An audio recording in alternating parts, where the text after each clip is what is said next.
How you do, buckaroos? How the heck are you? I am Tom the Beer Whisperer. Hey, I just picked up this Schlafly Bonfire Box. And show you the box there. It came with the Noble Lager, dry hopped APA, their House Brown, and the Pumpkin Stout. So, first one I tried was the Noble Lager.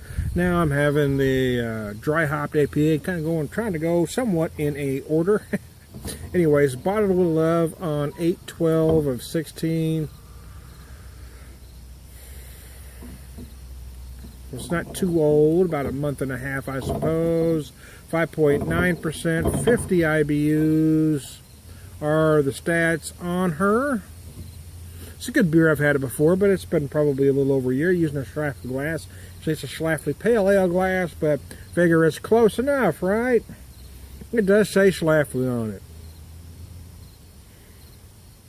Oh, let me read just a little bit from their bottle. Schlafly Dry Hopped APA is charged with American hops to create a bold, aromatic ale. Assertive hop flavor joins the pine citrus aroma characteristics of American hops to balance to balance the full body provided by the North American hops available, or North American malts rather, a year round.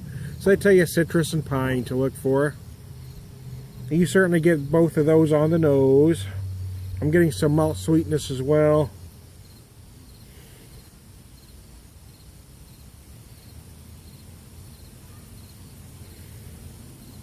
Hints of grapefruit. I'm certainly getting some orange. Camera angle keeps falling. There we go. That's better.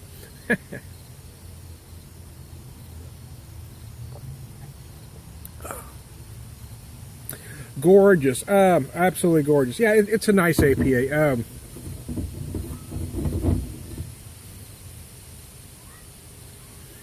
It's a little more body and not quite as fruity as a lot of APAs these days. It's kind of still, kind of a bit old school, I suppose. But it is rather tasty and refreshing, by golly. By golly, I like it. It's nice. Again, I mean, I know I'm going to repeat myself every video because I just can't help it. My OCD gets in the way. I like Schlafly, St. Louis brewery. They've been around since '91. They were one of the early craft breweries, but they tend to get overlooked when you talk about great craft breweries. And I think a lot of that's because a lot of the styles that most folks know from them are just solid styles. They're not, they're not necessarily out of the box. But that's kind of Schlafly's home run swing. They do styles well. Their traditional styles are perfect. I mean, the original pale ale is meant to be an American craft version of a pale. I think it's only 4.4%. I mean, it's meant to be a light, easy drinking. This one takes it a whole different direction, brings it more to American craft. But they do have a lot of out-of-the-box stuff, too, that, again, I think a lot of folks overlook for whatever reason. There are some great breweries in St. Louis. I tell you what, I mean, of course, everybody wants to talk about Perennial or Side Project, but I'm a huge fan of Urban Chestnut and Four Hands. I think they're every bit as quality as those other two. But having said that, I think Schlafly is every bit as quality as any of them. They may not be doing the out-of-the-box stuff for the huge 100-ingredient beers that some of you might want, but if you're talking about a good quality beer within style, I don't know that there's a better brewery anywhere, not just St. Louis, than St. Louis Brewery or Schlafly. So there you go.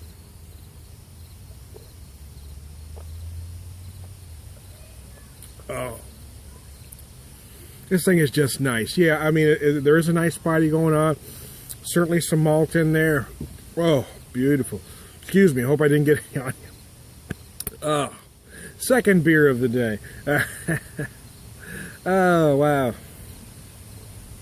When you're finally able to have one, that first one goes fast. And apparently the second one's going fast for me too, although I didn't necessarily intend it to. So I'm going to end the video and relax and not pound the rest of this beer. So there you go. Hey, I'm trying to Beer Whisperer. Schlafly APA. I'm looking forward to trying that House Brown. I don't believe I've had that one before. We'll talk to you later.